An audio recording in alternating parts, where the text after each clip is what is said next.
Assalamualaikum warahmatullahi wabarakatuh. Perkenalkan, nama saya Viva Matullah. Di sini saya akan menjelaskan jawaban dari 10 pertanyaan. Jelaskan apa yang dimaksud dengan poros maritim dunia. Poros maritim dunia menjadikan laut sebagai jalan pemerataan yang bertugas untuk mengatur penyelesaian batas maritim, penataan ruang laut dan diplomasi, pengembangan industri, sumber daya alam, konektivitas laut, dan jasa kelautan. Sebutkan pengaturan hukum yang dikeluarkan UNCLOS pada tahun 1982. Pengaturan yang ditetapkan adalah batas terluar di zona maritim, di mana batas maksimum ditetapkan 1. Laut teritorial merupakan bagian wilayah negara 12 mil dari laut. Zona tambahan ialah negara mempunyai yurisdiksi tersendiri secara khusus 24 mil dari laut.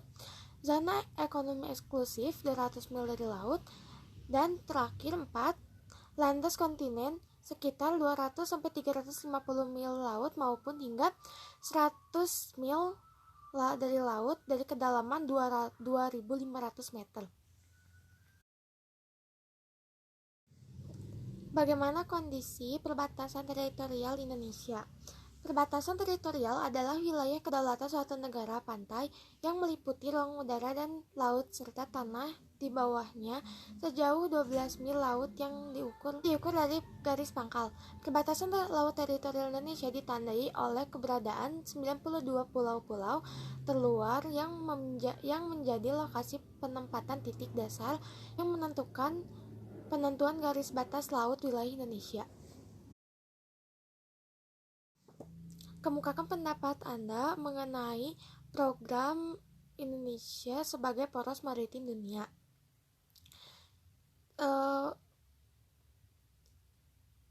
Pendapat saya, Indonesia semakin bebas untuk berhubungan dengan dunia internasional melalui jalur perdagangan. Ekonomi Indonesia semakin tergerak yang merupakan imbas dari perdagangan internasional. Banyaknya orang-orang asing yang datang ke Indonesia. Banyaknya percampuran antar etnis, ras, bahasa, dan budaya di antara masyarakat Indonesia.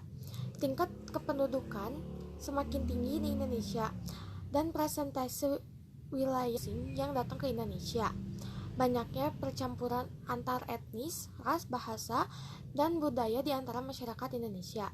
Tingkat kependudukan semakin tinggi di Indonesia dan presentase wilayah Indonesia semakin kecil. Bertambahnya orang pencari kerja ketimbang lapangan kerja yang tersedia. Terjadi pertukaran ide antara Indonesia dan internasional. Sebutkan tujuan pembangunan tol laut Indonesia untuk mendukung program Indonesia sebagai poros maritim dunia. 1. Mewujudkan nawacita.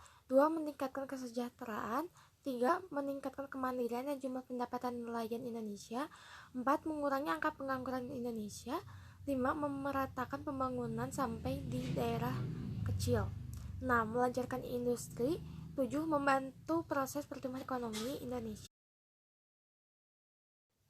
Jelaskan potensi sumber daya kelautan apa saja yang terdapat di Indonesia sebagai upaya mendukung program Indonesia sebagai poros maritim dunia.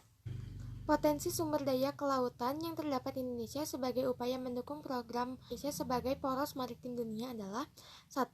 Lokasi geografis Indonesia yang strategis. 2. Indonesia yang memiliki iklim tropis. 3. Laut yang kaya akan sumber dayanya. Jelaskan penyebab belum optimalnya pengelolaan sumber daya alam di sektor kelautan. 1. Belum optimalnya produksi perikanan budidaya nasional dan produksi perikanan tangkap di ZTE dan laut lepas sebagai sumber pangan perikanan. 2. Belum optimalnya pertumbuhan PDB perikanan. 3. Belum terkelolanya pulau-pulau kecil sebagai kekuatan ekonomi. 4. Belum optimalnya industri pengolahan perikanan khususnya di kawasan Indonesia bagian timur. 5. Ketersediaan BBM untuk nelayan dan pembudidayaan ikan. 6. Belum optimalnya pengawasan UU Fishing. 7. Peningkatan peningkatan kawasan konversi laut nasional. 8. Peningkatan kapasitas SDM kelautan dan perikanan. Kemukakan pendapat Anda mengenai upaya yang dapat dilakukan untuk mengoptimalkan sumber daya kelautan di sektor perikanan. Menurut saya, pemerintah harus memberikan pelatihan kepada para nelayan agar dapat melakukan pekerjaannya, namun tetap bertanggung jawab terhadap lingkungan pemerintahan. Pemerintah memfasilitasi dan menjamin kelangsungan hidup para nelayan. Pemerintah menjaga ketat seluruh wilayah perairan Indonesia agar tidak ada pelaku yang bisa melakukan kecurangan dengan menghabiskan sumber daya laut kita dengan tidak bertanggung jawab.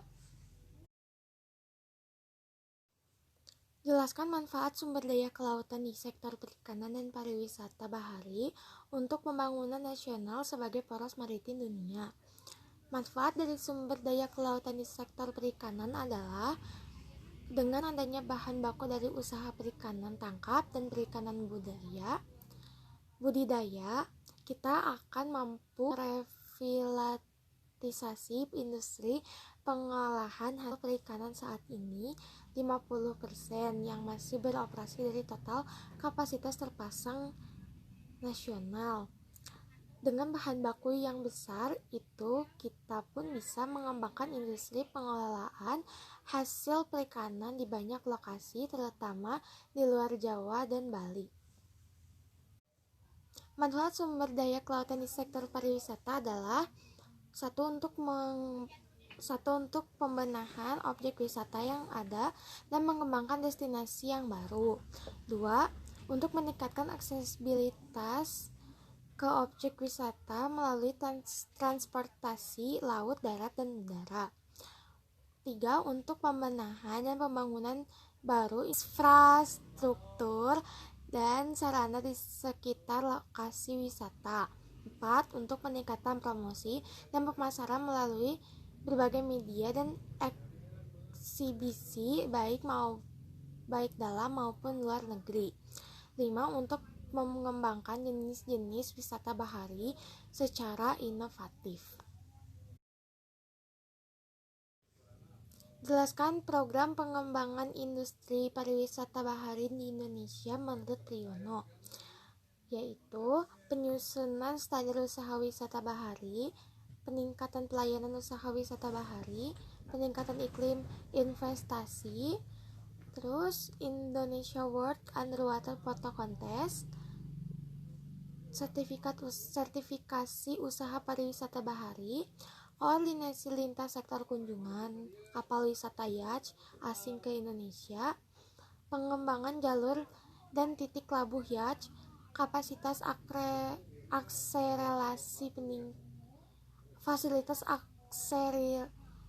fasilitas akselerasi peningkatan kapasitas bandara atau pelabuhan laut di Indonesia di pintu gerbang utama. Terus yang terakhir, kemitraan usaha pariwisata bahari. Sekian dari saya. Mohon maaf bila ada kekurangan dan salah kata. Assalamualaikum warahmatullahi wabarakatuh.